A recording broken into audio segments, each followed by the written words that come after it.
Bago pa sumikat ng husto ang araw, nagising si Arlea sa tunog ng kalabog at mahinang pagkalansing sa labas ng kanilang bahay. Agad siyang bumangon at lumabas ng kwarto. Nagtataka sa kung ano ang ginagawa ng kanyang mga anak sa ganitong oras. Lumapit siya sa sala at dahan-dahang sumilip sa maliit na siwang ng pinto at napangiti siya sa tanawing bumungad sa kanya. Doon makikita niya ang kanyang 4 na makukulit na anak. Mga 5 taong gulang pa lamang na nakapalibot sa mga kaldero, lata at lumang lalagyan ng tinapay na parang bumuo ng kanilang sariling banda. Si Aiden, kahit maliit pa, ay abalang-abala sa pagtatambol gamit ang 2 kahit at seryosong nakatuon sa kanyang ginagawa. Si Amber naman ay may hawak na gitarahan na gawa sa kahoy at mga sinulid na tali. Sabik na sabik sa pagpindot ng mga kwerdas kahit wala naman talagang tunog. Si Alex naman, gamit ang 2 takip ng kaldero bilang tamborin, ay todo ang tingin sa paligid at masayang tumatawa habang iniiling-iling ang ulo. Parang talagang nasa harap nga ng malaking audience.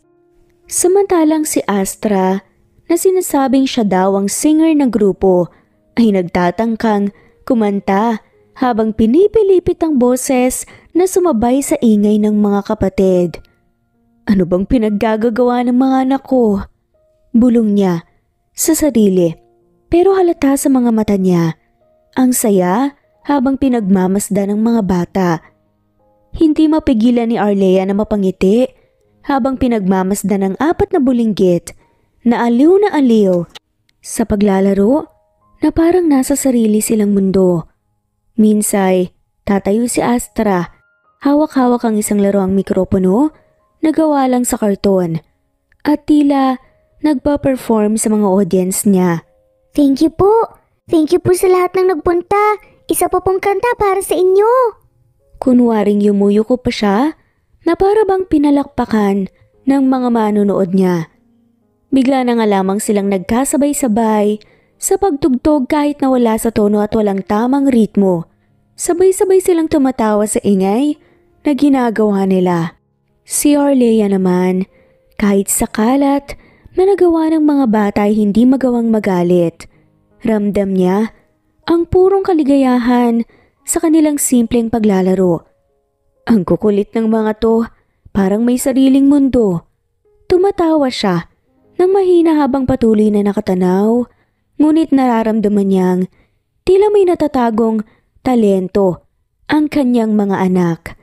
Kahit pa sa ganitong edad, habang pinapanood niya sila, napansin niyang bawat isa sa kanila ay may sariling karakter. Si Aida naman ang matapang na drummer, si Amber ang gitarista na seryoso sa pagpipiga ng kanyang gitarang kahoy.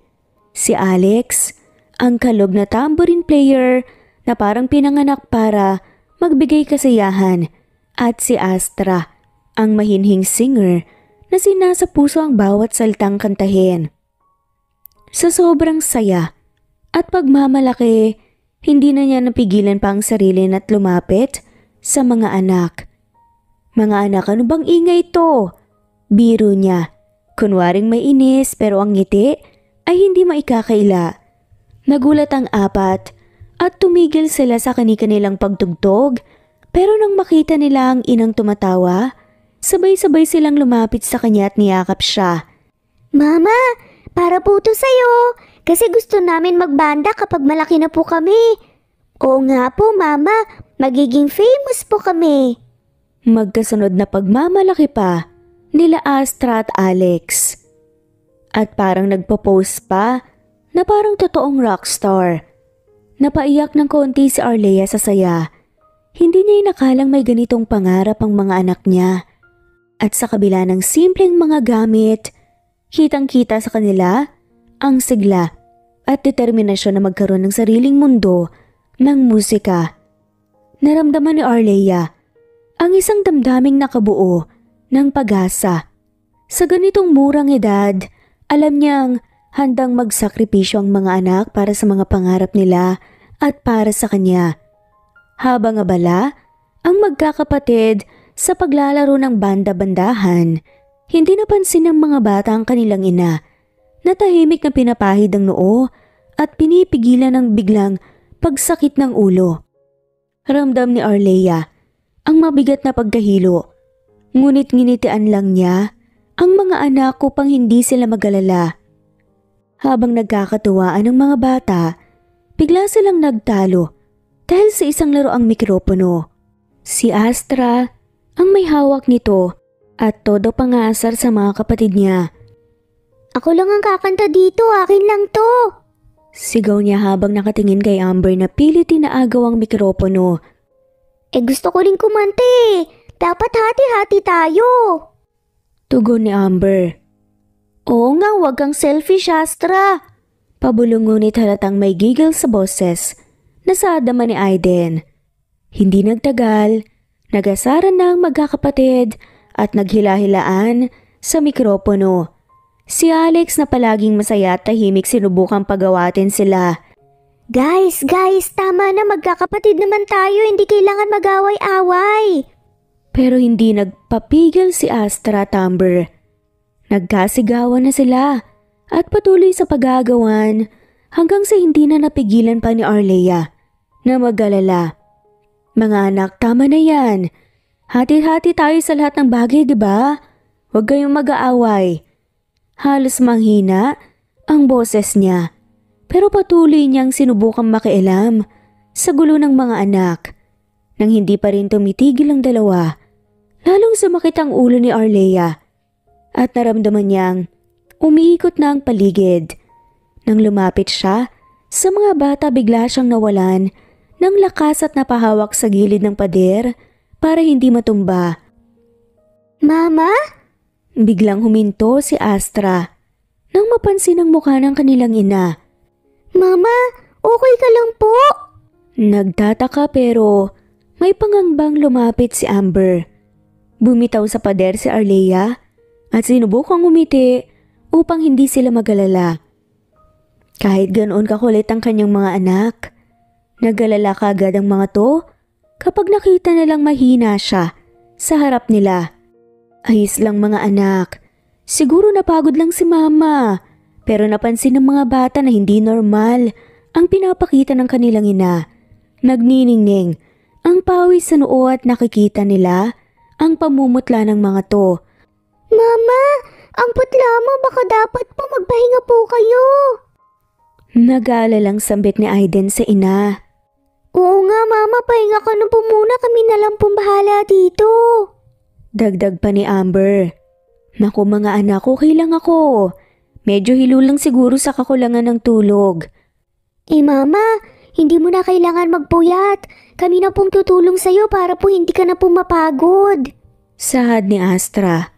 Kami nang bahala sa mga gawaing bahay, kami na rin ang magluluto kung gusto mo. Tura naman ni Alex. Natawa ng mahina si Arleia. Ano naman ang kaya niyong iluto? Magiging rock band na, magiging chef pa? Sad na lamang nito. Ako, kaya Mama, magaling magprito ng itlog, pwede na po kaming mag-business. Pagyayabang ni Aiden. At ako may alam na rin sa pagluluto ng sinangag, tapos si Astra, siya ang magluluto ng hotdog. Tinuro pa ni Amber ang kapatid. Napabaling ang atensyon ni Astra sa kanya. Bakit ako? Di ko nga alam kung paano magluto ng hotdog eh. Ako na lang po ang maghuhugas ng pinggan pagkatapos nila magluto. Basta, hindi ka na po namin papayagan magpagod, Mama. Magkasunod at makulit naman na saad ni na Alex at Astra. Salamat mga anak, ang swerte ko talaga sa inyo. Saad na lamang ni Arleia. Yumakap si Astra sa bewang ni Arleia. Gagawin po namin ang lahat para mapasaya ka, para magpahinga ka na muna po, okay? Napangiti si Arleia. Sige, magpapahinga ako pero promise niyo sa akin. Huwag kayong mag-away-away Hati-hati kayo sa mga laruan. Pagkapasok ni Arlea sa kwarto, hindi niya napigilang umiyak. Kahit nahihirapan siya, nararamdaman niya ang pagmamahal at pag-aalaga ng mga anak niya. Kaya't hindi na nga niya kayang umupo lamang at pabayaan ang mga to. Mahal niya ang mga anak niya, higit pa sa kanyang buhay. 3 taon ang lumipas. Sa kabila ng mga nararamdamang sakit at pagod ay pinilit pa rin ni Arlea na itago ang kanyang sakit sa mga anak. Sa mga panahong yun, lumaki at lalo pang sumigla ang quadruplets sa kanilang hilig sa musika. Pero kahit na anong sayang pinapakita ni Arlea, hindi niya kayang itago ang patuloy na paglala ng kanyang karamdaman. Nag-eensayo ang mga bata sa kanilang munting studio sa bahay. Ngayon ay may tunay ng tambol si Aiden, gitara si Amber, mga tamborin si Alex, at mas maayos na mikropono si Astra. Masayang nagkakantahan at nagtatawanan ng magkakapatid. Halos hindi na nila marinig pa si Arlea na kumakatok ng pinto, kaya pumasok na lamang siya para panoorin ng mga anak. Wow, ang galing niyo mga anak! Parang totoo na kayong banda ngayon ah! Sabi niya, kahit paramdam na ramdam ang bigat sa kanyang dibdib at ulo. Mama, upo ka po dito, panoorin mo po kami. Sigaw ni Astra, habang nakangiti at kumakaway pa sa kanyang ina. Ngumiti si Arlea at sinubukang tumayo ng tuwid. Pero sa bawat hakbang, palapit sa mga anak, unti-unti nang bumibigay ang kanyang lakas. Biglang umikot ang paligid at bago pa siya makapag-react, bumagsak siya sa sahig. Mama! Sabay-sabay nasigaw ng mga bata. Mabilis na tumakbo palapit sa kanya. Si Aiden ang unang humawak sa kanyang kamay, habang ang magkakapatid ay naluluha at hindi alam ang gagawin. Mama! Gising! Ano pong nangyayari sa'yo? Tanong ni Amber. Nanginginig ang boses habang umiiyak. Si Astra naman ay sobrang natataranta at mabilis na tumakbo palabas para humingi ng tulong sa kapitbahay. Kuya Alex, anong gagawin natin? Hindi na po siya gumagalaw. Naluluha at kinakabahan na tanong pa ni Aiden kay Alex. Shh, kalma lang, okay? Magiging okay si Mama. Sabi naman ni Alex, pero halata naman ang kaba sa boses niya. Hindi nagtagal, dumating ang mga kapitbahay at dinala si Arlea sa ospital. Doon nalaman ng magkakapatid ang matagal na ang tinatago ni Arlea. May malubha siyang sakit, pero pinilit niyang magpakatatag para sa kanila. Habang nakaupo sila sa labas ng kwarto ng kanilang ina, tahimik ang 4 na magkakapatid, hawak-hawak ang kamay ng isa't isa. Sa murang edad nila, unti-unti nilang naiintindihan ang hirap na pinagdaanan ng kanilang ina para sa kanila. Aalagaan natin si Mama mula ngayon. Seryosong sabi ni Aiden at tumango. Ang iba, bilang sagot, hinawakan ni Aiden ang kamay ni Arlea habang si Astra ay dahan-dahang hinahaplos ang buhok ng ina, na tila pinapaalala rito na nandyan lang sila at hindi siya nag-iisa. Mama, nandito lang po kami. Di ba po sabi niyo po palagi kayong malakas po para sa amin? Malungkot na saad ni Astra. Sumilip ang doktor sa kwarto. Napansin niya ang mga bata na tahimik at halatang nag-aalala sa kalagayan ng kanilang ina. Lumapit siya sa kanila at marahang kinausap. Mga bata, pwede ba kayong makausap sandali? Tumango si Aiden at ang magkakapatid ay nagtipon sa harap ng doktor at nag-aalalang nagkatinginan. Pasensya na, pero kailangan niyong malaman ang sitwasyon ng mama niyo. May malubha siyang karamdaman at kailangan niya ng agarang operasyon para magkaroon ng mas magandang tsansa sa pag-recover. Paliwanag ng doktor. Sabay-sabay na napayuko ang mga bata, habang si Amber at Astra hindi na napigilan pang umiyak. Bakit po ngayon lang namin nalaman? Bakit hindi po niya sinabi sa amin? Humihikbing tanong ni Amber at halos hindi makatingin sa doktor. Niyakap na lamang ni Astra, tumiyak silang dalawa. Siguro ayaw lang ni mama niyo na mag-alala kayo masyado. Maraming mga magulang ang ganun. Inaalala ang kaligayahan ng mga anak bago ang sarili nila. Sagot ng doktor. Pero magkano po ba ang kailangan para po sa operasyon niya? Kaya po ba namin? Tanong ni Alex. Sandaling nag-isip ang doktor bago sumagot. Nako, malaki ang gasto sa operasyon at gamutan niya.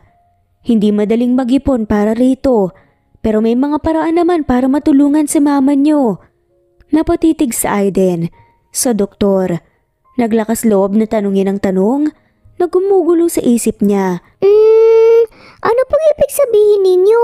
Pwede ba kaming magtrabaho o may paraan po ba para makaipon kami ng panggagamot? Bahagyang ngumiti ang doktor at humanga sa tapang ng mga bata, pero alam niyang mabigat ang responsibilidad. Bata pa kayo para magtrabaho, pero pwede kayong humingi ng tulong sa mga kakilala o mga kamag-anak niyo. Suwestyon niya. Tahimik na nagkatinginan ng apat, at kahit na puno ng takot at pangamba ang mga mata nila, alam nila na wala silang ibang pagpipilian kundi magpakatatag para sa ina. Alagaan namin si Mama, hindi po kami susuko. Saad ni Astra nang natahimik na siya mula sa pagiyak. Tumango si Alex at nilapitan ng doktor. Dok, gagawin po namin ang lahat kahit na ano po basta pumiligtas lang po si Mama. Naiwang tahimik ang doktor. Marahang hinawakan ang balikat ni Aiden bago tuluyang nagpaalam para bigyan sila ng oras. Sa isang maliit na kwarto ng kanilang inuupahang bahay, tahimik na nagkukumpulan ng mga quadruplets. Nakaluhod si Astra sa gitna habang iniisa-isa niyang pinapaliwanag ang plano ng mga kapatid. Kailangan nating magkapera para kay Mama. Sabi ng doktor, hindi na daw pwedeng ipagpaliban yung operasyon. Ayoko ding tumagal roon dahil sabi ng tinanungan kong nurse kanina mas lumalaki ang babayaran natin. Pero saan naman tayo kukuha ng ganong kalaking pera? Baka hindi pa tayo pinapayagang magtrabaho. Napasimangot na sabi naman ni Amber at napatingin sa sahig. Hawak ang gitara na luma na at halatang pinagsawaan na ng panahon. Alam ko na, gagawa tayo ng banda, tapos tutugtog tayo sa mga daan. Alam nyo, yung parang nasa TV, tapos bigla na lang may maghuhulog ng pera para sa atin. Biglang napatayo sa excitement si Aiden at halos tumalon pa nga siya. Sumang-ayon naman kagad si Alex. Astig yun! Ako bahala sa tambol, may nakita akong lata sa likod, pwede nating gawing drums. Tama, tapos ako sa gitara ni Amber, pero hindi ba nakakahiya, baka pagtawanan lang tayo ng mga tao eh. Nag-aalala lang sambit ni Astra. Hindi tayo pwedeng mahiya para to kay Mama. Lahat gagawin natin para sa kanya, di ba? Kaya natin to basta sama-sama tayo. Nagkatinginan silang magkakapatid at sabay-sabay na nag-high five. Malalim ang kanilang determinasyon at sa murang edad, alam nila kung gaano kahalaga ang ginagawa nila para sa kanilang ina. Nag-iensayo ang magkakapatid sa maliit nilang sala.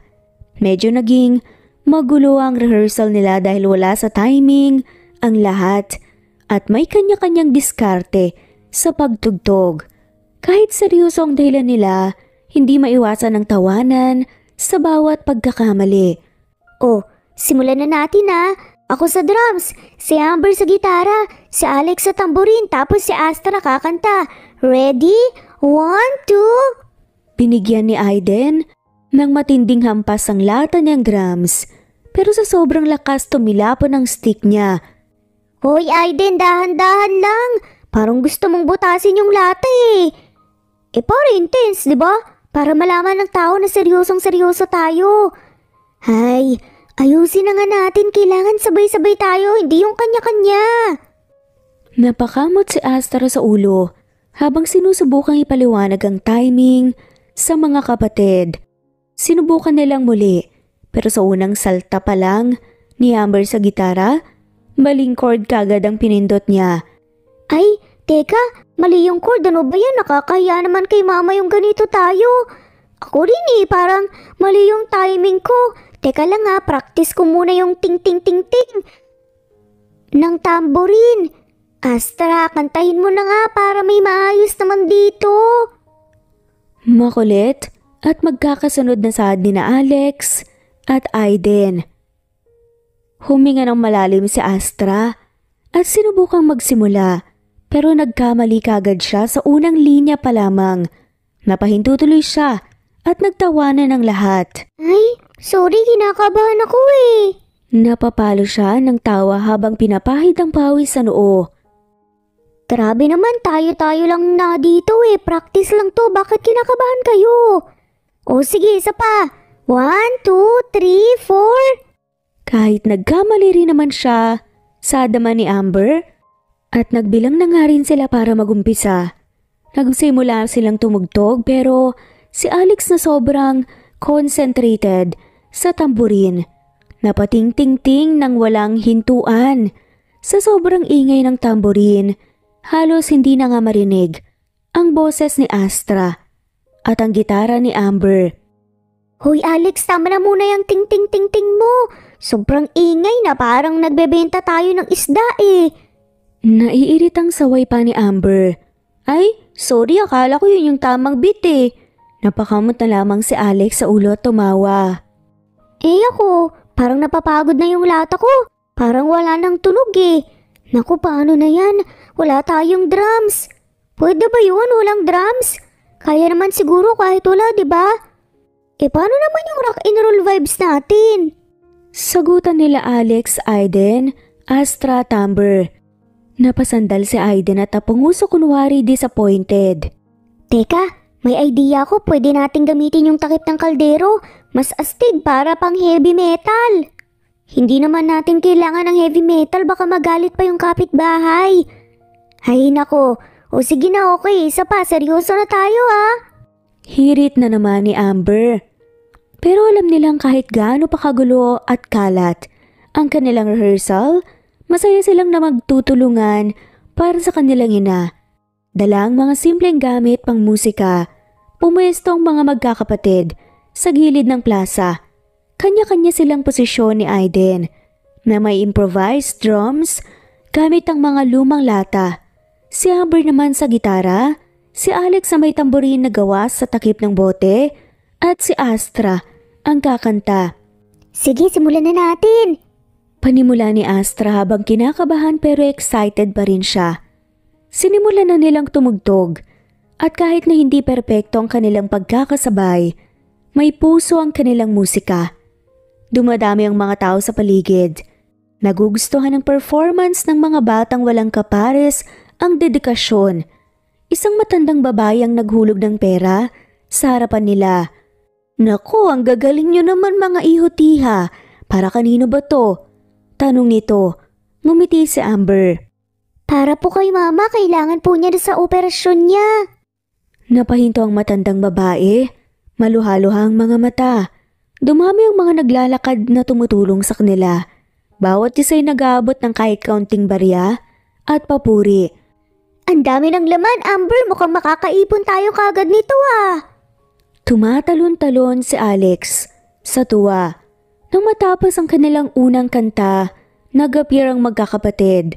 Sa pag-uwi nila ng gabing yun, bit-bit nila ang natitirang pera.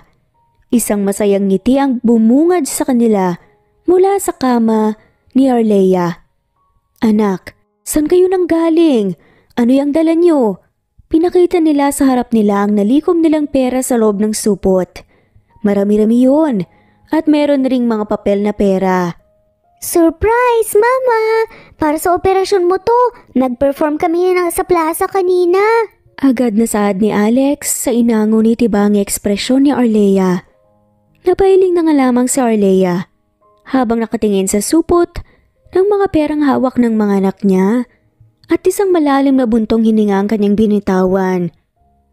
Bakit niyo ginawa to? Akala niyo ba matutuwa ako na nakikita kong parang namamalimos sa plaza kayo?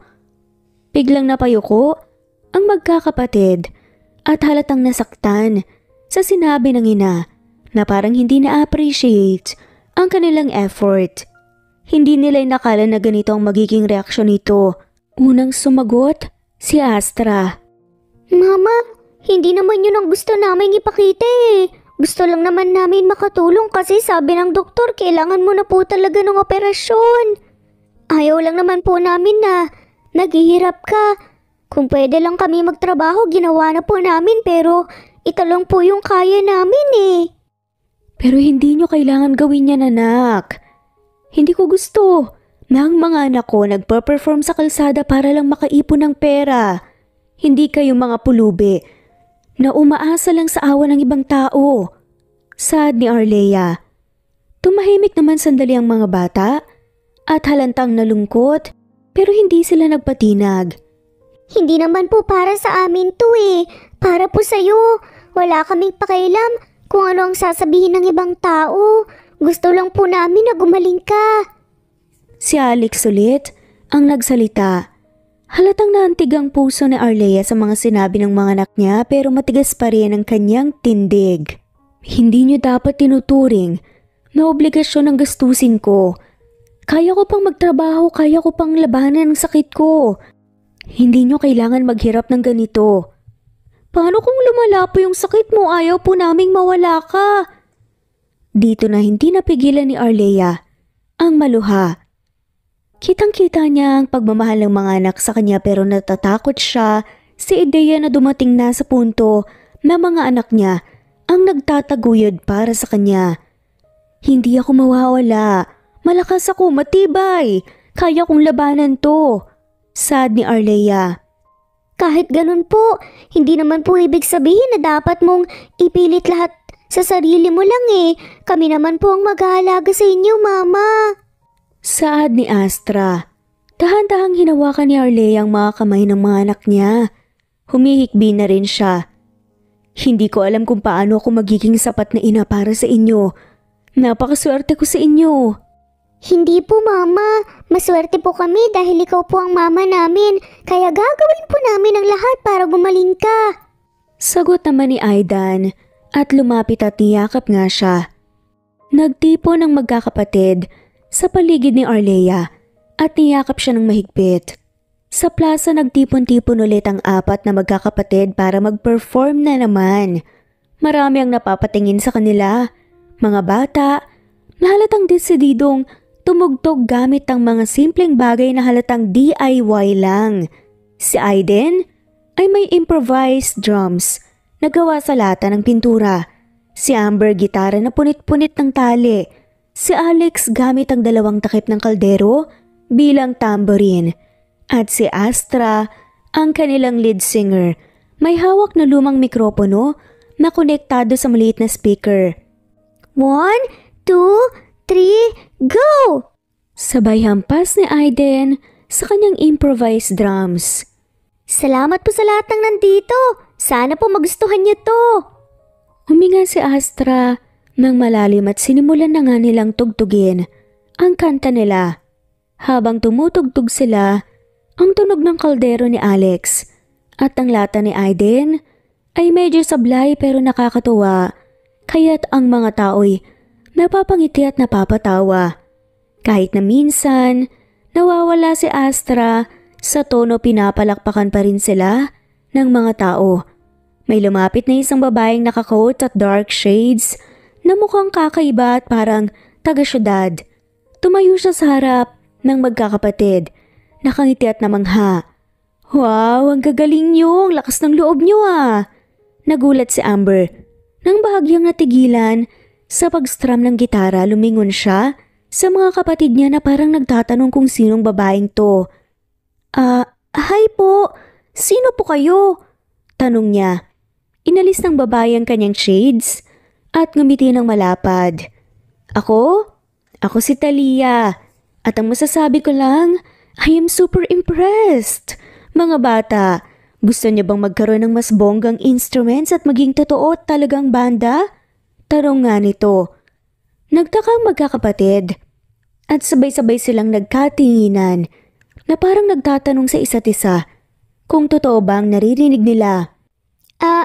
Teka lang po ate, ibig niyo po bang sabihin bibigyan niyo po kami ng totoong gamit pang banda po? Parang hindi makapaniwala si Aiden sa narinig. Exactly! Wala kayong ibang gagawin kundi mag-practice lang at ako na ang bahala sa lahat. Instruments, costume gigs, ako nang bahala. Sagot ni Talia. Nagtinginan ulit ang magkakapatid at hindi pa rin sigurado kung totoo ba ang offer na to. Pero bago pa man sila makasagot, biglang napahampas ng lata si Aiden. Sa sobrang tuwa kaya naman muling nagtawanan ang mga tao sa paligid. Bakit niyo po ito ginagawa? I mean, para sa iyo po talaga to? Halatang curious si Astra at nagdududa. Kasi ang cute niyo at may potential kayo. Plus, nakikita ko sa inyo ang pagkabata ko kaya gusto ko maging manager niyo. Let's bring it to the next level. Sagot ni Talia ulit. Wow! Manager! At ang astig naman po nun. Excited na saad ni Aiden nang biglang siniko nga siya ng kapatid. Ano ka ba? Anong manager? Manager! Napatawa na nga lamang sila. So ibig pong sabihin bibigyan niyo po kami ng drum set? Totoong gitara, hindi na kami gagamit ng takip ng kaldero? Tsaka bibigyan niyo po kami ng magandang mikropono? Nakangiti at halatang excited na saad ni Amber. Nasabi nga nito, Oo naman, ibibigay ko sa inyo lahat ng kailangan nyo para magtagumpay. Basta, pumayag lang kayo na maging manager nyo ko. Nito, sabay-sabay na napatingin ang magkakapatid kay Astra na parang si Astra ang appointed leader nila. Pagdating sa mga desisyon, napakamot ng ulo si Astra at kinurot ang baba. Kunyari, seryosong nag-iisip. Sige po Ate Tina, pero may isang kondisyon po kami. Ano yun? Masayang tanong ni Talia. Dapat walang bawian Gusto naming makatulong kay mama kasi kailangan po niya ng surgery para po sa kanya po lahat to. Biglang naantig ang puso ni Talia. Huminga siya ng malalim at hinawakan ng kamay ni Astra. Promise ko yan. Tutulungan natin si mama niyo at kung kailangan pang magdagdag ng effort, nandito lang ako para sa inyo. Nagtinginan ulit ang magkakapatid at sabay-sabay na nag-high five. Wow! Tapos ang problema natin sa lata at kaldero. Bye-bye takip ng kaldero. Hello, tamborin! Masayang sambit ni Aiden at ni Alex. Lahat sila'y nagtawanan at naghiyawan habang ang mga tao'y pumapalakpak at nagche-cheer para sa mga batang banda. Sa ospital, nakahiga naman si Arlea sa kama at mukhang matamlay pero pinilit ang sarili ng umiti nang makita ang mga anak niyang nagkakagulo at nagtatawanan habang papasok sa kwarto niya. Ang saya ng mga mukha ng mga bata at nakapagbigay sa kanya ng munting pag-asa pero hindi niya maiwasang mag-alala sa kabila ng kanilang mga ngiti. Ayaw niyang nakikitang nahihirapan ang mga anak. Mama, may good news po kami sa'yo. Excited na sabi ni Astra at halos tumalon sa tabi ng kama. Talaga anak? Ano namang kaguluhan to? Hinaplos ni Arlea ang buhok ni Astra. Ngunit kita ang pag-aalala sa kanyang mga mata. Bakit ang saya-saya niyo? Ano na namang kalokohan ang nagawa?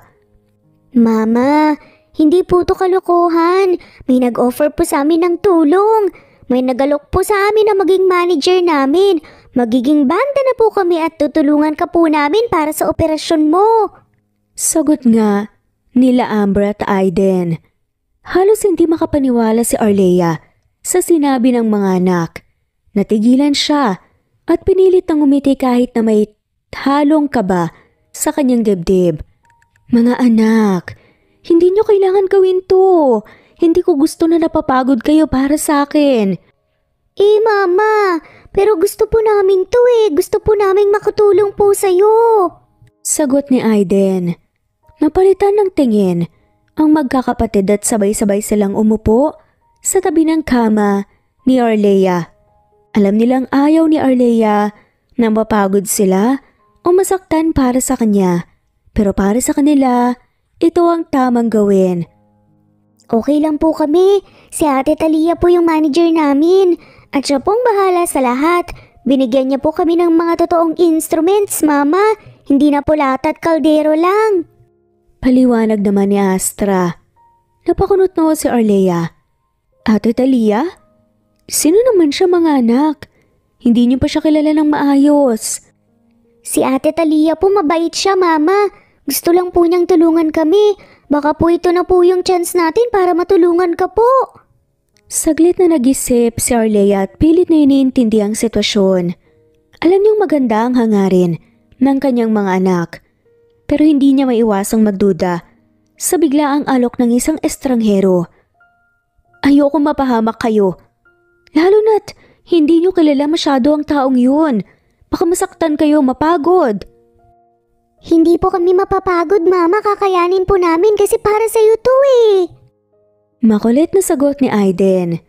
Nakatingin si Arlea sa bawat isa sa kanila. Nakita niya ang dedikasyon sa kanilang mga mata. Napabuntong hininga siya at pinisil ang kamay ni Astra. Ay, ang gugulo niyo talaga. Pero kung yan talaga ang gusto niyo at tingin niyo makakatulong yan, basta mag-iingat kayo ha. Sabay-sabay na sumigaw ang magkakapatid sa tuwa at niyakap nila si Arlea ng mahigpit.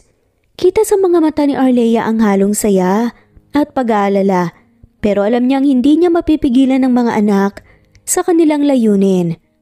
Huminga ng malalim si Arlea at ngumiti habang pinahid ang luha sa kanyang mga mata.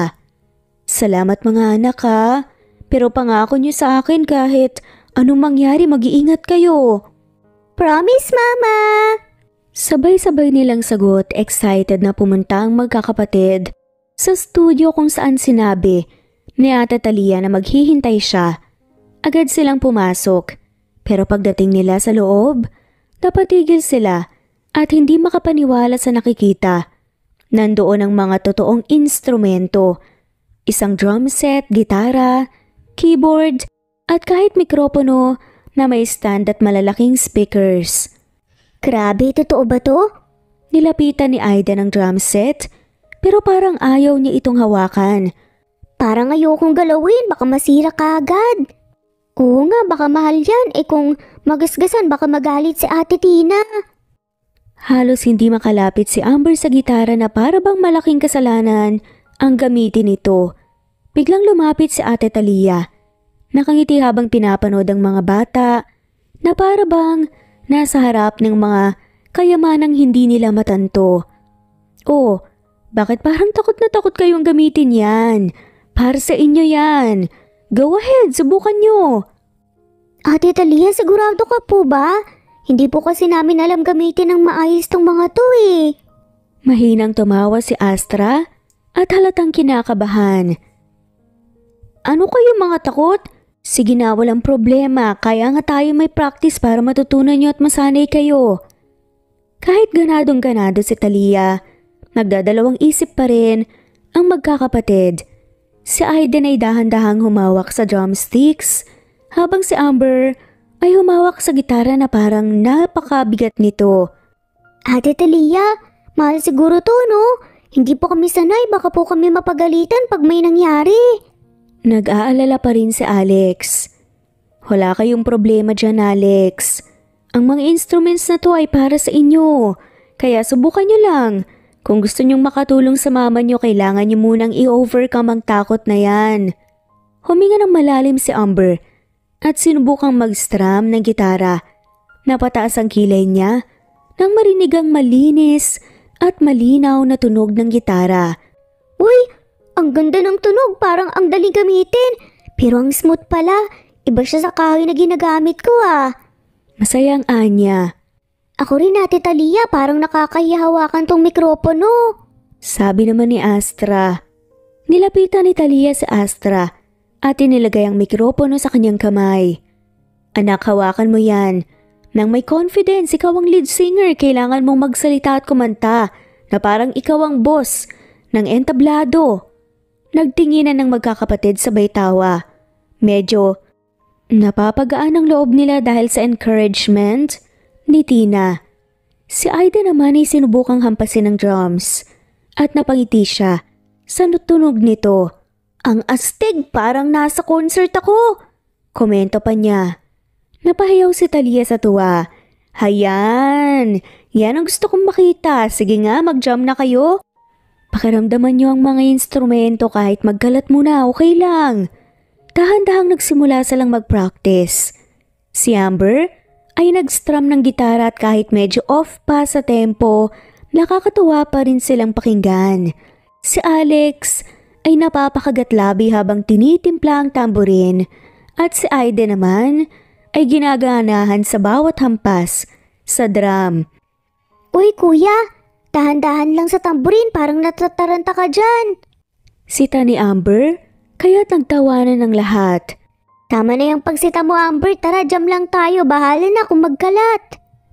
Alex, tara, try mo naman yung piano, parang mas bagay sa'yo yun kaysa sa tamburin. Ay, mahirap ata yata to mukhang para sa mga professional lang to.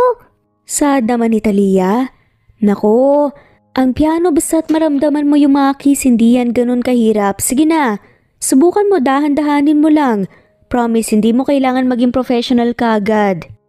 Nagkibit balikat si Alex pero tinungo rin niya ang piano at dahan-dahang pinindot ang ilang keys. Napangiti siya nang marinig niya ang malinis na tunog nito. Uy, ang ganda pala ng tunog, ang lambot, parang ibang klase Yan kuya, mukhang nahanap mo na ang instrument mo. Hindi ka na magtatamborin boy, pianist ka na. Sabay nagtawanan silang magkakapatid. Bagay nga sa'yo kuya, compliment naman ni Astra. Naku, wag niyo nga akong asarin. Kung subukan mo kaya ang bass, Amber. Sabi ni Ate Talia, pwede kang tumugtog ng mas mabigat. Hayan, gusto ko yan Alex. Amber, try mo ang bass guitar. Ang lakas ng dating noon, kaya nyo yan, huwag kayong matakot. Sabi Talia. Sige na nga, subukan ko na rin Ate Talia. Ay grabe, ang astig pala nito, parang may sariling rhythm. Uy, mukhang ready na tayo. Sabi ni Astra. Yes, gusto ko makita kayong mag-jam ng buo. Kahit ano lang, ipakita nyo yung passion nyo. Game, let's go mga kapatid. Huwag na kayong kabahan, basta enjoy lang. Sambit ni Aiden. At nagsimula na nga silang tumugtog ng sabay-sabay. Kahit may kaunting sablay at offbeat, masaya pa rin silang lahat. Si Tina ay nasa gilid, nakangiti habang pinapanood ang magkakapatid na unti-unting nakakasabay at gumaganda ang tunog ng kanilang kanta. Napahinga muna ng malalim ang magkakapatid matapos ang masayang practice nila. Nagpahinga na rin sila at si Tina ay nakaupo sa gilid. Pinagmamasdan silang masaya at pagod. Maya-maya lumapit siya sa kanila. Nakangiti ngunit may halong pag-aalala sa kanyang mga mata. Ang galing nyo kanina. Proud ako sa inyo. Pero curious lang ako mga anak. Pwede ko bang makausap ang mama nyo? Gusto ko sana siyang kamustahin at masabi na ang plano nyo para sa future nyo. Biglang naging tahimik ang magkakapatid. Nagkatinginan sila at ang dating masiglang muka ay napalitan ng lungkot. Si Astra ay yumuko habang si Amber ay tahimik na nakatitig sa sahig. Naramdaman kaagad ni Tina ang bigat ng kanilang nararamdaman. Ate Talia, kasi po si Mama, hindi po siya okay. Kailangan niya po ng operasyon pero wala po kaming pera para po makapagpagamot siya. Malungkot na sabi ni Astra. Kaya nga po kami nagsisikap para makaipon Ayaw naming humingi ng tulong kahit kanino kasi po nahihiya po kami. Dagdag pa ni Amber. Nagulat si Talia sa narinig at kitang-kita sa kanyang mukha ang pag-aawa sa mga bata. Napabuntong hininga siya. Ramdam ang bigat na dinadala ng magkakapatid kahit bata pa sila. Pero kahit na ganoon, nakikita niya ang hope at saya sa kanila. Ang bigat ng pinapasan niya sa edad niyo. Pero alam niyo, hindi masama humingi ng tulong minsan lalo na kung para sa ikabubuti ng mahal niyo sa buhay. Ngiting tugon naman ni Talia. Alam naming mahirap pero gagawin po namin lahat para kay Mama. Siya lang po ang meron kami, kaya kailangan naming magtulungan. Si Aida naman ang nagsalita. Naluha si Talia sa dedikasyon ng mga bata. Alam niyang may pangarap sila, pero higit sa lahat, ang pagmamahal nila sa kanilang ina, ang dahilan kung bakit sila nagsusumikap. Hindi niya maiwasang mapangiti, pero ramdam din niya ang lungkot at hirap na pinagdadaanan ng mga bata. Alam niyo ang tapang niyo para sa edad niyo. Hindi lahat ng bata kayang tiisin ang hirap ng walang reklamo, lalo na para sa pamilya. Kaya naman sobrang proud ako sa inyo, sabi ni Talia. Salamat po Ate Tina, pero minsan po kasi parang hindi sapat yung ginawa namin eh. Ang daming gastusin lalo na po sa gamot ni Mama. Kaya nga nandito ako para tulungan kayo, di ba? Alam kong gusto niyong makapag-ipon sa sarili niyong paraan, pero walang masama kung may katuwang kayo sa laban. Sigurado ka po Ate Talia? Baka po mag-alala si Mama, ayaw po kasi niya na masyadong nahihirapan kami. Saad ni Astra. Minsan, ang takot na yan ay napupuno ng pagmamahal. Gusto lang niya kayong protektahan. Kung pupuntahan niyo po si Mama, sasabihin po namin sa kanya na gusto naming tumugtog para po makatulong. Baka mas maintindihan niya. Oo naman. Salamat Ate Talia. Nakangiti ang magkakapatid habang pinagmamasdan si Talia. Ang bigat sa kanilang puso ay tila nabawasan. At alam nilang may kasama sila sa laban para sa kanilang pamilya. Sabay-sabay na nag-thumbs up ang magkakapatid at nagtawanan silang lahat. Buo na ang kanilang desisyon at ngayon, hindi lang para sa kalusugan ni Arlia, kundi para rin sa kanilang sariling mga pangarap. Patuloy na nag-iensayo ang magkakapatid. Lumipas ang mga linggo at talagang gumaling sila. Lalo silang bumilib sa sarili nilang abilidad at mas naramdaman nilang buo ang kanilang grupo. Sa tuwing nagpa-practice sila, naroon si Talia, hawak ang cellphone at tahimik na nagvi-video sa bawat ensayo, bawat tawanan at bawat tagumpay sa bawat kanta na natatapos nila. Isang gabi, matapos mag-practice ang magkakapatid, naapangiti si Talia habang pinapanood ang mga video sa kanyang cellphone. Naisipan niyang i-post ang mga ito online, hindi naman inaasahan na magiging malaki ang reaksyon ng mga tao. Pero sa hindi inaasahang pagkakataon, mabilis na nag-viral ang videos nila. Ang kwento ng mga batang nagpupursige para sa kanilang ina ay pumukaw ng atensyon sa puso ng maraming tao. Inulan ng likes, shares, at encouraging comments ang videos ng magkakapatid. Pagkalipas ng ilang buwan, ang magkakapatid ay nagkaroon na ng malawak na following. Sa bawat post, may mga fans na nag-aabang at nagbibigay ng suporta sa kanila. Hindi na sila simpleng mga batang tumutugtog sa plaza. Kilala na sila ngayon bilang ang The Four Wonders at nakatakda na silang mag-debut sa isang malaking music event. Sa backstage ng isang event, naghahanda sila para sa kanilang unang major performance. Halatang kabado ang magkakapatid. Kasama nila si Talia na nakangiti at nagbibigay ng lakas ng loob sa kanila. Kaya nyo to. Kung nalagpasan nyo ang hirap sa umpisa, mas kaya nyo ngayon. At tandaan nyo, maraming nanonood na nagmamahal sa inyo lalo na si mama nyo. Napangiti ang mga bata at sabay-sabay na tumango. Ramdam nila ang suporta hindi lang ni Talia, kundi pati ng kanilang ina na alam nilang nanonood mula sa ospital. Bigla nilang narinig ang sigawan ng mga fans sa labas ng stage at doon lang nila naramdaman kung gaano karami ang sumusubaybay sa kanila ngayon. Pagkalabas nila sa stage, nagulat ang magkakapatid sa dami ng tao.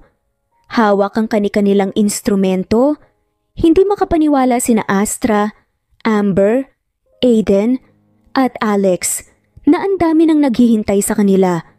Kasabay ng ingay ng mga tao ay ang mga palakpakan at sigawan at nakita nilang may mga fans pa na may hawak na banners at posters na may pangalan nila Habang tumutugtog na sila, napansin ni Tina na may isang lalaki sa gilid ng stage na nakatingin ng mataman sa mga bata.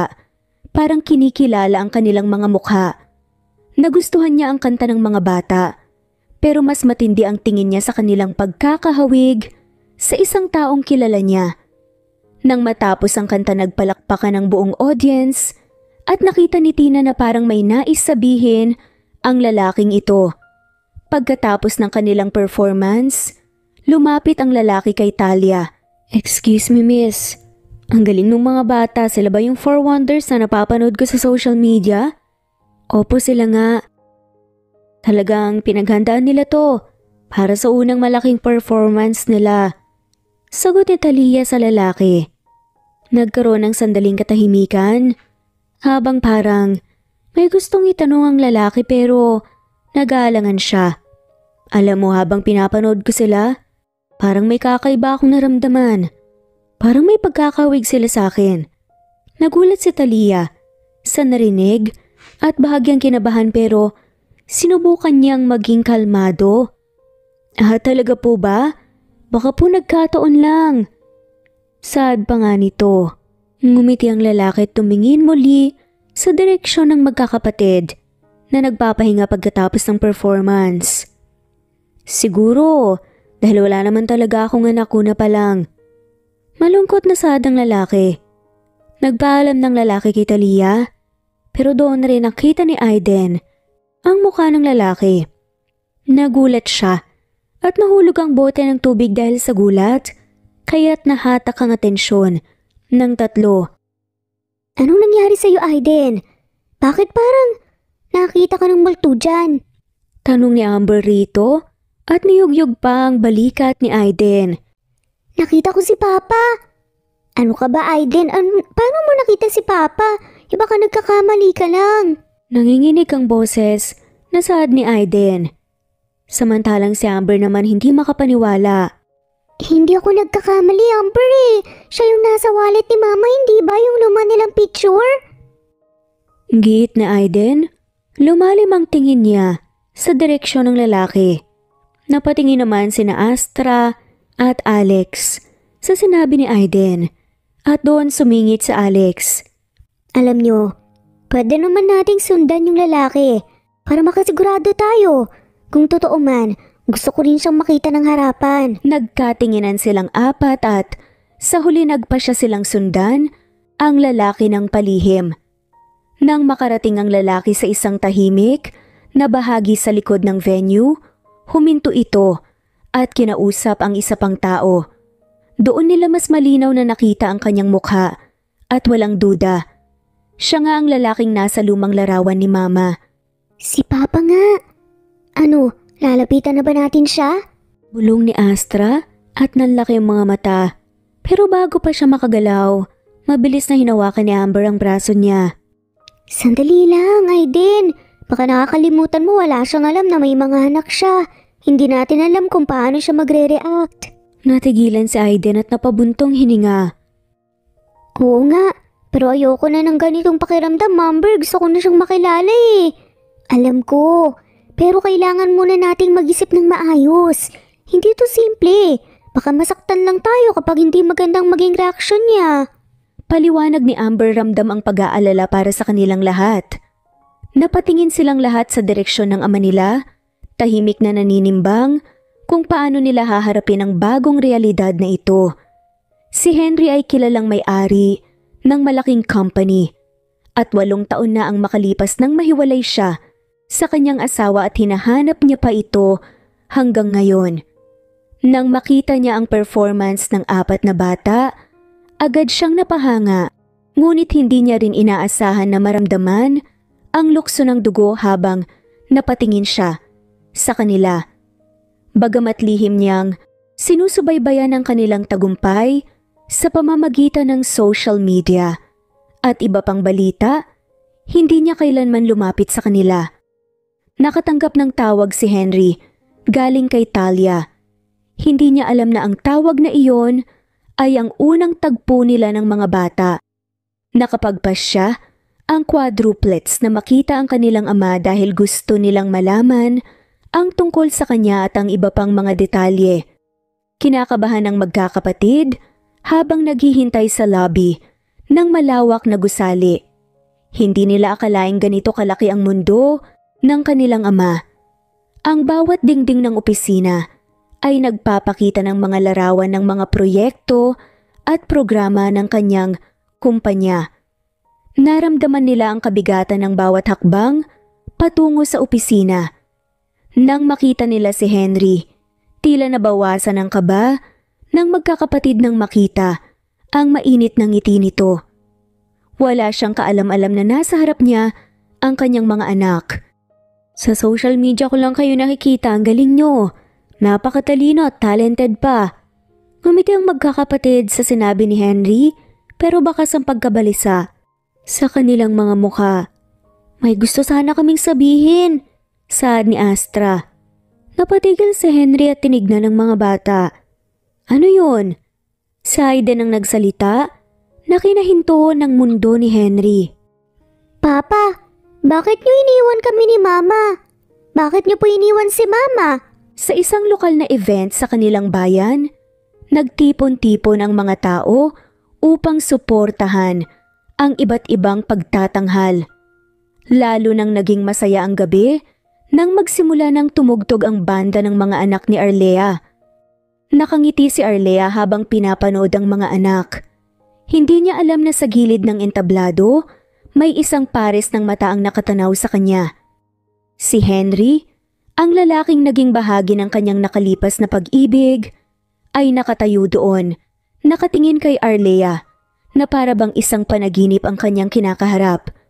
Nang matapos ang kanta ng banda, naglakad si Henry papalapit kay Arlea, naabala sa pagpuri sa mga anak niya. Arlea? Mahinang tawag niya, ngunit narinig kagad dito ni Arlea. Napalingon si Arlea at tumigil ang mundo niya nang makita si Henry sa kanyang harapan. Henry? Namutla siya at nagulat. Agad siyang niyakap ni Henry. Halos hindi makapagsalita si Arlea, pero kitang-kita sa kanyang mga mata ang pagtataka at emosyon. Hindi niya inakalang magkikita sila muli, lalo pa sa ganitong sitwasyon. Nagtitigan sila ng ilang sandali, pero bago pa maging awkward ang lahat, lumapit ang mga bata sa ina nila matapos ang kanilang pagtatanghal. Aiden, nakausap niyo na ba ang mama niyo tungkol dito? Tanong nga ni Henry sa bata. Hindi pa po namin siya nasasabihan ng maayos. Gusto po sana naming makausap kayo eh. Napatigil si Arlea, naguguluhan. Sandali, alam niyo ba kung sino siya? Paano niyo siya nakilala? Mama, nung nag-viral yung mga videos namin, sinundan kami ni Papa kaya lang nag-aalangan kami kung paano sasabihin sa'yo eh. Kasi po, gusto lang naming malaman kung ano pong nangyari sa inyo noon. At saka, gusto namin po siyang makilala rin. Magkasunod na sagot nila Alex at Amber. Ano? Basta-basta na lang kayong nakipagkita sa kanya? Akala ko masaya tayo kahit tayo-tayo lang. Bakit yung kailangan pang hanapin siya? Natahimik ang magkakapatid. Halatang nagulat sa reaksyon ni Arlea. Napatingin sila kay Henry, na halatang naghahalangan sa sitwasyon. Arlea, hindi ko naman ginusto na magkaganito. Alam mo naman na matagal kitang hinanap. Hinanap? Henry, kung talagang mahal mo ko, hindi mo ko basta-basta hahayaang mawala. Kung talagang may halaga ako sa'yo, sana hindi mo ko pinabayaan noon, pero hindi. Hindi ko man lang naramdaman ang pagmamahal mo ni kahit kaunti dahil nakatanim pa ang isip mo sa ex-fiancé mo. Napakunot si Henry. Ano bang sinasabi mo? Ikaw ang umalis, Arlea. Sad pa nga nito. Hindi mo alam ang hirap ng iniwan mong responsibilidad sa akin, Henry. Akong nagpalaki sa mga anak mong mag-isa. Hindi ko kailangan ng isang taong hindi naman nagsikap na mahalin kami noon. Napailing-iling si Henry. Hindi naman kita pinilit na umalis noon, pero akala ko kaya kitang kalimutan. Madaling sabihin yan. Pero ngayon, Henry, huli na ang lahat. Ang hirap bumangon nang mag-isa, Lalo na't ang alam ko hindi mo kayang mahalin ang mga anak natin. Henry. Saad naman ni Arlea. Hindi mo naintindihan. Kaya nga ako nandito kasi gusto kong bumawi, gusto kong maging ama para sa kanila. Nanginginig ang boses ni Arlea habang tumingin siya sa mga anak niya. At ano ngayon, Henry? Akala mo ba madali lang para sa akin na magtiwala ulit? Ang hirap bumalik sa nakaraan. Ang hirap sumugal sa'yo ulit. Bago pa man makasagot si Henry, naramdaman ni Arlea ang biglang pagkahilo. Sinubukan niyang huwag ipahalata, ngunit hindi niya na napigilan ang paghapdi ng kanyang dibdib at ang paninikip ng kanyang hininga. Aiden, Amber, sandali lang mga anak. Hinawakan niya ang kanyang dibdib at pilit na pinipigilan ng sakit. Pero unti-unti siyang napaupo. Napansin kaagad ni Henry ang pagbagsak ng mga balikat ni Arlea at ang panginginig ng kanyang kamay. Arlea, anong nangyayari sa'yo? Nag-aalalang saad nga ni Henry. Agad siyang lumapit at inalalayan si Arlea habang nakatingin ang mga bat na nag-aalala at natataranta. Ngunit nahimatay na si Arlea kaya't dali-dali silang kumilos upang ihatid siya sa ospital. Pagkarating nila sa ospital, agad na dinala si Arlea sa emergency room. Nagmamadaling nagdatingan ng mga doktor at mga nurse at halos walang oras para makapagsalita si Henry at ang mga bata. Natigilan si Henry habang nakikita ang apat na magkakapatid na mukhang hindi alam ang gagawin, takot at nag-aalala sa kanilang ina. Ilang sandali pa, lumapit ang doktor kay Henry. Kailangan na nating isugod si Arlea sa operating room kagad. Kayo na pong bahala sa mga bata. Naglakad na palayo ang doktor at naiwan si Henry at ang mga quadruplets sa waiting area. Tahimik lang silang lahat, pero ramdaman ka ba at takot sa paligid. Sino ba kasi sa inyong nagsabi na kumakanta kayo para sa ganito? Tahimik na nagsitanguan ng apat. Pero halatang may bigat ang kanilang loob. Para kay mama po, yun lang po talaga ang dahilan namin eh. Wala kaming ibang gusto kundi ang mapabuti po siya. Sagot ni Aiden. Napabuntong hininga na lamang si Henry habang tinitignan ng mga bata. Alam niyang mahal na mahal nila ang ina nila at sobrang sipag ng mga ito para magkapera sa napakabatang edad. Alam ko mahal niyo ang nanay niyo, pero mula ngayon, hindi niyo na kailangan pang mag-alala sa mga gastusin. Saad ni Henry. Pero Papa Henry, paano po yun? Malaki po ang kailangan sa gamutan ni Mama. Ako nang bahala dyan, anak. Ako na ang sasalo sa lahat ng gastos para sa kanya. Ang gagawin niyo lang naman ngayon, tutukan niyo ang musika at ang mga pangarap niyo. Masyado pa kayong bata para magdala ng ganitong bigat. Napatitig lang ang apat kay Henry. Hindi makapaniwala sa sinasabi nito. Halos lumambot ang mga puso nila pero hindi pa rin mawala ang kaba nila para sa ina nila. Talaga po? Kayo po ang mag-aalaga kay Mama? Tumango si Henry. Oo naman. Wala kayong dapat ipaglalala. Gagawin ko ang lahat para sa kanya at para sa inyo rin. Matapos ang ilang oras sa operating room, lumabas na rin ang doktor na may kaunting ngiti sa kanyang muka. Mabuti na ang lagay ni Mrs. Santos. Tagumpay ang operasyon, pero kailangan pa rin ng patuloy na gamutan at pag-aalaga para sa tuluyang paggaling niya. Nakahinga ng maluwag si Henry at ang mga bata. Agad nilang pinuntahan si Arlea sa recovery room. Kahit na mahina pa ito at nakadextrose. Nakahawak si Henry sa kamay ni Arlea habang natutulog ito at hindi siya umalis kahit medyo masungit si Arlea noong huli silang nagkausap. Sa mga sumunod na araw hindi iniwan ni Henry si Arlea. Siya ang nag-asikaso ng lahat mula sa pagbili ng mga gamot hanggang sa pag-aayos ng kwarto nito sa ospital. Kahit medyo malamig pa rin ang pakikitungo ni Arlea sa kanya, hindi nagpatinag si Henry at palaging nandyan para alagaan siya. Samantala, habang nag-aabang sila ng paggaling ni Arlea, Masaya ang mga bata pero hindi rin mawala ang alalahanin nila. Isang araw habang nagkukumpulan sila sa labas ng ospital, biglang ngumiti si Talia at naglabas ng anunsyo. Guys, may good news ako! Confirmed na! May concert tayo next month! Nagtatalon sa saya ang magkakapatid. Matagal na nilang inaasam ang oportunidad na yun. Pero ngayon, mas espesyal dahil alam nilang makakapanood na rin ang mama nila. Abala ang mga bata sa paghahanda para sa concert. Bawat ensayo ay binubuhos nila ang lahat ng effort para mapakita kay Arlea ang pinagsikapan nila. At sa bawat hakbang nila, si Henry ang nasa tabi nila, nagbibigay ng suporta at siguradong hindi kulang ang pangangailangan ni Arlea. Habang nagpapagaling si Arlea, tahimik siyang nagmamasid sa ginagawa ni Henry. Kahit pa sinusubukan niyang ipakita na hindi siya naaapektuhan, hindi maiwasan ni Arlea ang maramdaman ng malasakit ni Henry. Natutunan niyang may isang tao palang handang magsakripisyo para sa kanya at sa kanyang mga anak. Kahit na hindi siya masyadong nagpapakita ng emosyon o pasasalamat. At dumating na ang araw ng concert. Nadatnan ni Arlea si Henry na inaayos ang wheelchair niya, handang ihatid siya sa venue. Halata sa mga mata ni Henry ang saya para sa kanya at sa mga bata. Napabuntong hininga si Arlea habang tinitingnan ng lalaki.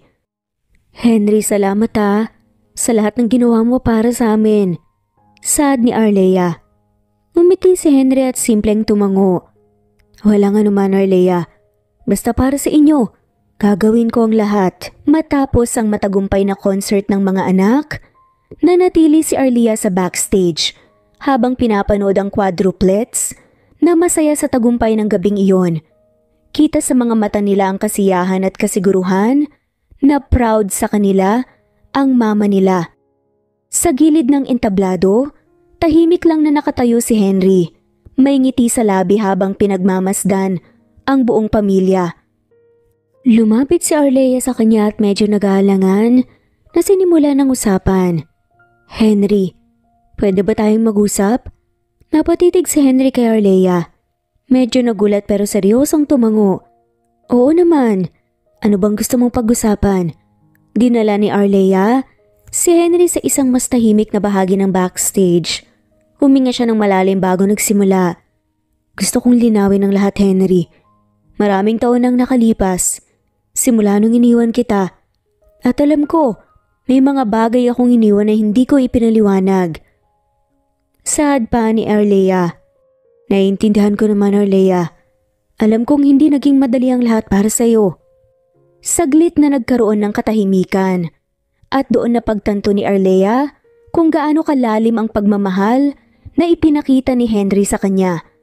Lalo na sa mga panahong ito na hindi siya humihingi ng kapalit. Bakit hindi mo ko pinilit na magpakita o bumalik noon? Bakit mo ko hinayaan na umalis? Kasi Arlea, alam kong hindi ka handa noon. At aaminin ko, nung una napilitan lang din ako sa kasal natin. Hindi ko din alam kung paano mag-adjust. Pero sa isang taon na magkasama tayo bilang mag-asawa, unti-unting nagbago yung nararamdaman ko. Nagulat si Arlea sa kanyang narinig. Hindi siya handa sa ganitong pag-amin mula kay Henry. Hindi ko sinasadyang mahalin ka. Sa bawat araw na magkasama tayo natutunan ko ang mga simpleng bagay na nagpapatibok sa puso mo. Kahit na hindi ka laging nagpapakita ng damdamin mo. Saglit na tumigil si Henry. Pilit inaalala ang mga alaala nilang dalawa. Naalala mo ba? Nung huling araw na magkasama tayo, dinala mo yung mga divorce papers tapos iniwan mo sa mesa. Oo, akala ko pipirmahan mo na kaagad. Sad ni Arlea. Hindi ko pinirmahan ang mga yun, Arlea. Nung araw na yun may lakad din ako para makipagkita sa dating fiancé ko. Gusto kong ayusin ang lahat at ipaliwanag na hindi ko na siya babalikan kasi mahal na kita. Nagulat si Arlea sa sinabi ni Henry. Alam niyang may kasunduan silang maghiwalay pagkatapos ng isang taon pero hindi niya inaasahang magpapasya si Henry na manatili. Sad pa nga ni Henry. Nagulat siya, oo. Pero mas nagulat siya nang malaman niyang sa kabila ng kasunduan natin, hindi ko napigilan ang damdamin ko. Mahal na kita noon, Arlea. Kahit pa, itinatago ko yun. Napayo ko si Arlea. Napagtanto ang mga bagay na hindi niya alam tungkol sa asawa niya. Bakit hindi mo sinabi noon, Henry? Bakit hinayaan mo akong umalis? Dahil ayokong pilitin ka. Ayokong maramdaman na napilitan ka sa kasal natin. Naisip ko baka mas tama na hayaan kitang magpasya para sa sarili mo. Pero sa lahat ng yun, hindi kita tinigilan sa paghasang babalik ka. At hindi ko inaasahan na nagkaanak tayo at 4 pa. Napaluha si Arlea sa narinig. Hindi niya inaasahan ang ganitong klaseng pagmamahal at pag-intindi mula kay Henry. Hindi ko alam na ganito ka sa akin. Akala ko pinalaya mo ko dahil sawa ka na. Hindi ko alam na naging ganito ka pala kaseryoso. Ngumiti si Henry. Pinawi ang luha sa pisngi ni Arlea. Hindi ko talaga kaya na mawala ka. Hindi rin kita pwedeng basta pabayaan. Lalo na ngayon na mas kailangan mo ko. At kahit na malamig ka sa akin, alam kong may natitirang pagmamahal ka pa rin para sa akin. Ayos lang sa akin kahit magtagal pa bago mo ko muling mahalin basta nandito ka. Nagtama ang kanilang mga mata at sa unang pagkakataon nakita ni Arlea ang sinseridad at pagmamahal ni Henry sa kanya. Gusto kong subukan ulit. Hindi ko alam kung kaya ko agad na ibigay ang nararamdaman ko pero gusto kong bigyan ng pagkakataon ng sarili natin. Ayoko ring bigyan ng hindi kumpleto ang mga anak natin. Mahal ko sila, Henry. Saad ni Arlea. Ngumiti si Henry at masaya at kampante sa desisyong iyon. Hinawakan niya ang kamay ni Arlea at sa simpleng hawak na iyon, pareho nilang naramdaman na parang mas lalo nilang napagtanto na kailangan nila ang isa't isa. Simula nang muling maging maayos ang relasyon ni na Arlea at Henry, napansin ng mga quadruplets kung gaano ka-sweet at ka-close ang kanilang mga magulang. Hindi na nawawala ang mga nakakatuwang eksena at lambingan ng dalawa na ikinagugulat at ikinakakilig naman ng mga anak. Isang umaga habang kumakain sila ng almusal, sa dining table napansin ni Aiden na parang hindi na natanggal ang ngiti ni Henry habang nakatingin kay Arlea. Bumulong si Aiden kay Alex. Bro, tignan mo si Papa. Parang teenager na kinikilig oh. Oo nga eh. Ang corny ni Papa. Natatawang sagot ni Alex. Napansin ni Henry ang bulungan ng mga anak kaya tumingin siya sa kanila ng may biro. Ano? May problema ba sa ngiti ko? Papa, ikaw ata yung mas in love ngayon kaysa kay Mama eh. Tukso pa ni Amber sa ama. Ngumiti si Henry sabay hawak sa kamay ni Arlea. Bakit hindi? Tignan niyo naman ang mama niyo, napakaganda kahit bagong gising. Napahiling si Arlea at medyo nahihiya pero kinikilig din. Nakakaya sa mga bata, kumain ka na lang. Napangiti na nga lamang si Henry at sinadya pang itaas ang kilay. Ay ganoon. Aba, binabasted mo ko sa harap ng mga anak natin ha. Nagkatawanan na lamang ang quadruplets. Hindi niya nga alam ang kanyang ire-react. Nakikita kasi ng quadruplets ang biro ng mga magulang nila, lalo pang kinilig sina Amber at Aiden sa eksenang yun. Kita namin Mama, kinikilig ka rin kay Papa eh. Hindi na napigilan pa ni Arlea ang pagtawa at sumuko na rin sa mga pambubuli ng mga anak nila. Sa kabila ng lahat, bakas sa mukha niya ang saya habang tinatanaw ang pamilya nila na masaya at puno ng pagmamahalan. Maya-maya habang nagliligpit pa sila, sinadya ni Henry na sabayan si Arlea sa kusina. Ako na dyan, magpahinga ka na. Hindi naman ako mahina, Henry, kaya ko to. Oo naman, pero mas gusto kong ako na lang nag-aalaga sa'yo. Bigyan mo naman ako ng pagkakataon na bumawi. Biglang may narinig silang mga maliliit na hagik-gik sa likod nila. Mga bata pala. Nanunood sa kanila habang nakasilip mula sa pinto. Ay, Nakita namin, Papa, na may pakbay-akbay ka pa kay Mama, ah. Para kayong nasa telenovela. Grabe, ang cheesy nyo, hindi naman kayo namin kinakaya. Sunod-sunod pa nasaad nila Amber, Aiden at Alexa na kunwaring nandidiri pa. Napatawa na lamang si Henry at masinigpitan pa ang pagakbay kay Arlea. Tila lalo pang niya sinasadya ang pagiging sweet para kiligin ng mga anak nila. Gusto ko lang ipakita sa mga anak ko kung paano magmahal. Kinikilig si Arlea pero sinusubukang magpigil. Henry, tama na nga. Baka mawalan ng gana ang kumain ng mga to.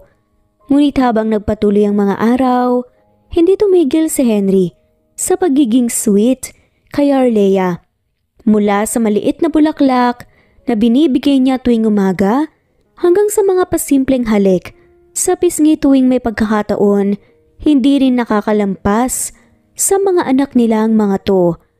Habang nagpapahinga si Arlea sa sala, lumapit si Henry na may dalang maliit na piraso ng cake. Para sa ito, honey. Favorite mo, 'di ba? Nag-effort ka pa talaga sa maliit na cake, ha? Syempre special ka eh. Nasa gilid naman ng quadruplets. Pinapanood ang mga magulang nilang parang mga teenager pa rin na nagliligawan. Hindi nila mapigilang mapailing pero bakas sa mga mukha nila ang kasiyahan para sa kanilang magulang. Siguro naman, hindi na kayo maghihiwalay, no? Hirit pa ni Amber. Napatingin si Henry kay Amber tapos kay Arlea bago ngumiti. Hindi na anak, pinangako ko sa sarili ko kahit anong mangyari. Hindi ko na pababayaan pa ang mama niyo. Tumingin si Arlea kay Henry at ngumiti rin. At hindi na rin ako alis pa.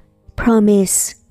Magkayakap si Henry at Arlea habang nagtitilian at pumapalakpak pa nga ang mga quadruplets. Pinapalibutan ng kanilang mga magulang. Sa araw-araw na nakita ng mga anak nila ang pagmamahalan at paghahalaga ni Henry at Arlea isa't isa, lalong tumibay ang kanilang pamilya at napuno ng kasiyahan at pagmamahalan ng bawat sandali. Isang gabi, habang nagpapahinga ang mga quadruplets sa backstage ng concert hall, lumapit si Henry na may misteryosong ngiti sa kanyang muka. Agad na napansin ni Amber ang kakaibang kilos ng kanilang ama. Papa, bakit parang ang saya mo ngayon? May surprise ka na naman kay Mama? Tanong ni Amber.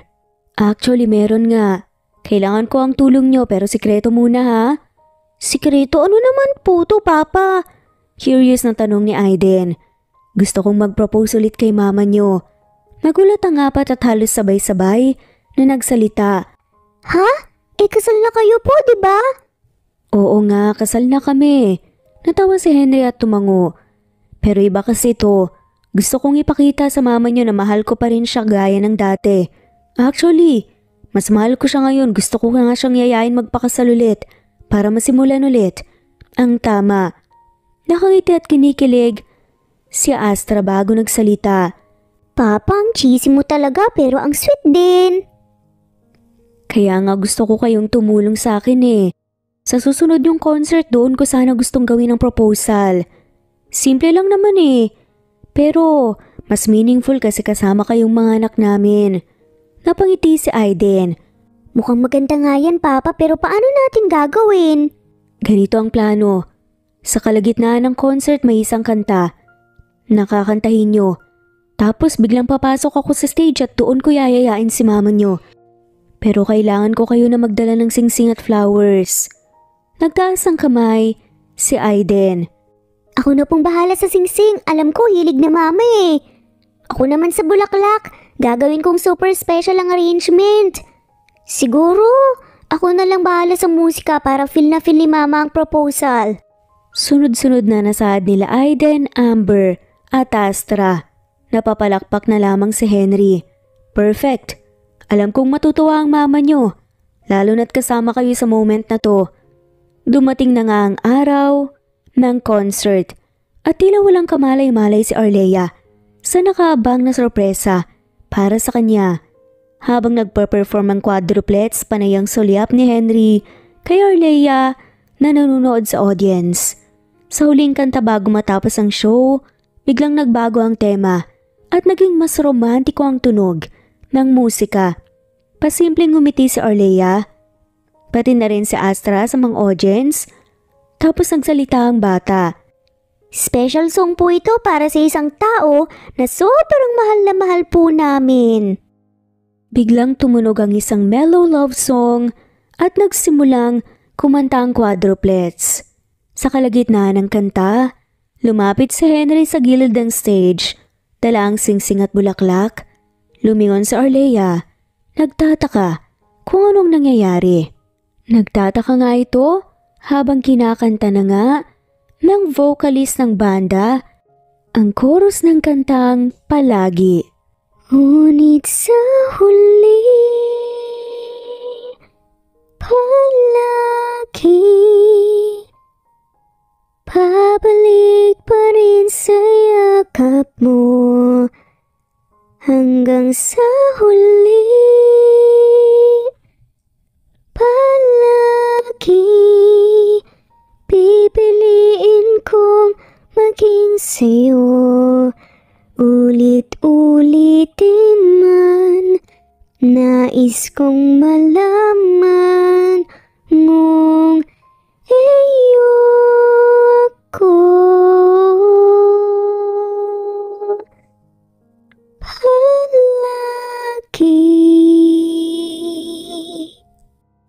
Lumapit si Henry at ngumiti kay Arlea. Arlea, pwede bang umakyat ka sa stage? May gusto kong sabihin sa'yo. Nagulat si Arlea pero ngumiti siya at sumunod kay Henry sa stage. Kitang-kita ang kilig sa kanyang muka habang lumalapit siya. Masaya rin kasi siya sa pagkanta ng quadruplets. Lumuhod na nga kagad si Henry sa harapan ni Arlea, hawak ang singsing. Alam kong kasal na tayo, pero gusto kong simulan ulit. Natutunan kong mahalin ka hindi lang bilang asawa kundi bilang partner sa lahat ng bagay. Kaya Arlea, papayag ka bang maging asawa ko ulit? Hindi ito inaasahan ni Arlea, kaya't napaluha siya sa saya. Henry, ang drama mo talaga. Ginamit mo pa talaga yung quadruplets ha? Pero oo, papayag ako, magpapakasal ulit ako sa'yo. Naghiyawan na nga ang mga tao at ang quadruplets naman ay hindi mapigilan ang kilig habang pinapalakpakan ng mga magulang nila. Nagyakap sina Henry at Arlea at narinig pa ang masasayang tawanan ng kanilang mga anak. Grabe guys, witness tayo sa proposal ni na mama at papa. Agad na nagsalita si Aiden sa mikropono. Ang araw ng muling kasal ni na Henry at Arlea ay dumating na nga. Sa ilalim ng mga bulaklak at ilaw, muling nagpalitan ng mga pangako ang dalawa. Mas masaya at mas totoo kaysa sa kanilang unang kasal. Kitang-kita ang kilig sa mga mata nila habang nagpalitan sila ng mga I do's, habang nakangiti ang kanilang mga anak at mga kaibigan. Matapos ang seremonya, nagsimula na ang reception at hindi magkamayaw ang mga bisita sa kagalakan. Pero ang highlight ng gabi ay ang performance ulit ng quadruplets. May special numbers silang inihanda para sa kanilang magulang. At sa sorpresa ng lahat, si Henry umakyat sa stage. May dalang gitara. Okay everyone, meron po kaming special performance para kina mama at papa. Pero special din kasi kasama namin ngayon si papa sa stage. Anunsyo ni Amber sa audience. Napabuntong hininga si Alex at tumawa. Sana hindi po kami mapahiya sa inyo dahil sa gitara na skills po ni papa. Kunwari nagyabang si Henry habang inaayos ang gitara. Hoy mga anak, huwag niyo akong minamalit ha. Baka magulat pa kayo sa talento ko. San ba kayo nanggaling, di ba sa akin? Sige nga papa, pakita mo sa amin yung legendary guitar skills mo. Hirit pa ni Aiden. Nagumpisa silang mag-perform ng isang lively song. At game na game si Henry sa paggitara kahit minsan ay off-key siya napapailing sa Arlea pero hindi mapigilan ng tawa habang pinapanood ang asawa at mga anak. Nakatingin si Alex kay Henry at natawa. Papa, ano yan? Parang nagpiapiano ko sa gitara. Sumigaw si Astra sa audience. Naku, pasensya na po sa tugtog ni Papa, pero kita nyo kahit ganyan po yung ginagawa niya. Para kay Mama naman po yan, di ba po? Ang sweet. Lahat ng tao sa audience nagtawanan habang si Henry hindi tinuntanan ng kanyang mga anak sa pangasar. Hoy, hindi naman ako ganito noon Bigyan niyo ako ng chance para sa mama niyo to.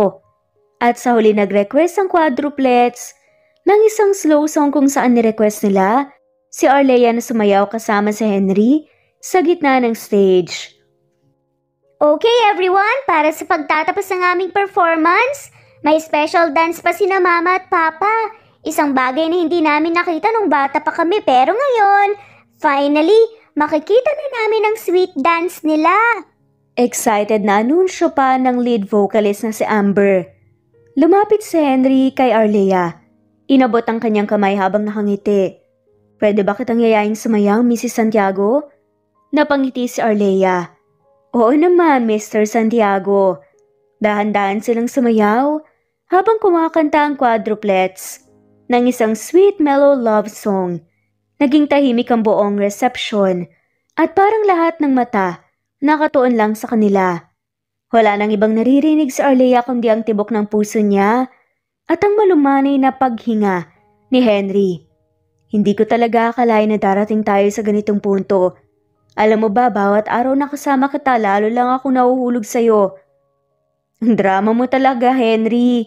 Pero salamat Salamat sa hindi pagsuko kahit minsan medyo matigas ang ulo ko. Medyo lang ba talaga?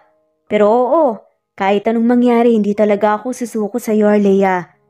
Sabi ko nga sa sarili ko, ikaw lang ang gusto kong makasama habang buhay. Hindi rin ako makapaniwala na nandito na tayo ngayon. Sa dami ng pinagdaanan natin, hindi ko akalain na muling darating ang araw na to. Naluluhang sabi ni Arlea. Basta tandaan mo, nandito lang ako. Laging nandito para sa'yo. Kahit ano pa ang dumating sa atin, handa akong harapin ang lahat basta magkasama tayo. Pangako ni Henry. Ang swerte talaga ng mga bata na ikaw ang ama nila. Higit pa sa suporta, ikaw ang naging lakas nila. At ngayon kasama ka na namin sa bawat hakbang ng buhay namin. At ikaw, Arlea, ikaw ang aking tahanan. Ikaw ang nagbibigay kulay sa mundo ko. Sa'yo ko natagpuan ang tunay na kahulugan ng pagmamahal. Henry, salamat. Hindi ko alam kung paano kita susuklian sa lahat ng ginawa mo para sa akin. Pero sa bawat araw na kasama kita, gagawin ko ang lahat para ipakita kung gaano kita kamahal. My love, you don't need to repay me. Seeing you happy and with our children is enough for me. That's the greatest reward for me. Ikaw at ang mga anak natin. Sad pa nga nito, kayo ang buhay ko, hanggang sa huling hininga ko. Kayo talaga ang pipiliin ko. At ako rin, Henry, wala nang iba, kundi ikaw. Sad nga ni Arlea at nagyakapan ng dalawa, matapos nun ay naghalikan pa nga sa dance floor. Nagpalakpakan na nga lamang ang nakapaligid sa kanila, pati na rin ang quadruplets na tumatalon-talon pa kasama si Talia. At dito na nga po nagtatapos ang kwentong pagmamahalan ni na Henry at Arlea. Maraming salamat po sa lahat na mawalang sawang sumusubaybay. I-comment lamang po kung gusto niyong magpa-shoutout. Sa ngayon, shoutout po sa mga sumusunod. Veronica Briseño, Violeta Murillo, Teresita, Teresa Bulie, Christine Flores, Nesbeth Hanaban, Flor Salvalion, Kuwait, Raquel Labay, Kuya Atok, Lani Pardillo, Eva Violeta, Presbyteros Rose, Amy Regalado, Teresita, Pres Cavilla Havana, Precious, Lilian Naubebe, Eli Evangelista Anderson, Marziel Arcilias, Rosemary Palaganas, Rose Martinito, Ding Liege, Alexa Gomez, Jomira Bueno, Amy Fenovares, Irma Emma, Lali Emralino, Tortillas Gaming, Matea Estrera, Annalie Flor, Rosemary Tinito, Rosemary Palaganas, Excelsis Tagala, Emily Kinlog, Rosemary, MM, Penning Escal, Neri Cabangon, Lucia Baldo, Rosemary Vasquez, Londono Villas, Faye, Rosemary, Angelo, Vicky Adlaon, Mercy Villantes, Rezeline Unday, Allen, Ace, Nino Regidor, Jeyo Cadtec, Escapades Matilda, Irma Valerio, Agustina Aniceto, Cecilia Alvior, Naitan Canada, Lily Roda Barcial, Eli Ramirez, Doris Day Pangan, Lynn Lee of Macau, Reyes, Rebecca Tezuka, Noel Macero, Rizalina Credo, Mitchie Karch, Romel Carion, Juliet Panlilio, Lynn, Merlilyn Zenny Marion, Benoni Anya Lucas from Bacolod City, Merlina Aparata, Annalyn Nantes, Flordette, Lorena Utod, Faye, Anita Hernando, Roach Ann Rodriguez, at shoutout na rin po sa lahat ng mga walang sawang sumusubaybay. Maraming salamat po.